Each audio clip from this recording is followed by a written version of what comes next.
Осколки разбитого стекла и куски пластика еще напоминают о вчерашней аварии. В Яндере ДТП произошло около 19 часов по улице Орджоникидзе. По предварительной информации, водитель БМВ направлялся со стороны второй школы на большой скорости. Не справившись с управлением, он вылетел с трассы в обрыв к жилым домам. Машина несколько раз перевернулась. В результате ДТП пассажирка скончалась на месте от сильного удара головой, а водитель был доставлен с различными телесными повреждениями в травматологическое отделение ИРКБ. В одной из ситуаций там закрыта черепно-мозговая травма, тупая травма грудной клетки и брюшной полости. Ну, скажем так, в простонародье это ушиб, но все дело в том, что и сотрясение само по себе, это диагноз, хоть и легкая черепно-мозговая травма, но она может дать осложнение. И любой ушиб, наверное, заметили, он может и жидкость скопиться и в плевральной полости, и в брюшной полости, и мы не имеем права отпускать таких больных, и надо наблюдать.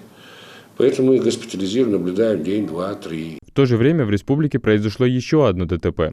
На трассе Назрань-Мелгобек столкнулись два авто – ВАЗ-2114 и ВАЗ-2109. В результате дорожно-транспортного происшествия с участием двух отечественных автомашин ВАЗ-2114 и ВАЗ-2109 29-летний житель сельского поселения Средние Очелуки Мелгобекского района от полученных телесных повреждений скончался на месте аварии.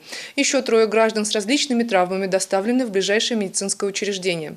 Предварительно, со слов пострадавших, причиной аварии послужило совершение маневра «разворот с обочины в обратную сторону». Молодые люди за рулем часто игнорируют правила дорожного движения. Эта невнимательность вызвана либо неопытностью, либо безответственностью перед другими участниками дорожного движения. Сотрудники госавтоинспекции обращаются ко всем автолюбителям. Пожалуйста, будьте предельно внимательны и осторожны, соблюдайте правила дорожного движения, не превышайте установленный скоростной режим, не допускайте выезда на полосу, предназначенную для встречного движения, соблюдайте правила и очередность проезда светофоров и перекрестков.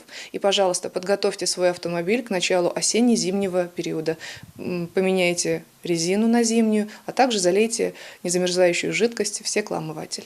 Картина статистики ДТП в Ингушетии пугает. За 10 месяцев этого года в республике зарегистрировано 130 аварий, в которых погибло 44 человека и 210 получили ранения. Адам Гулоев, Магомед Балакиев, Новости 24.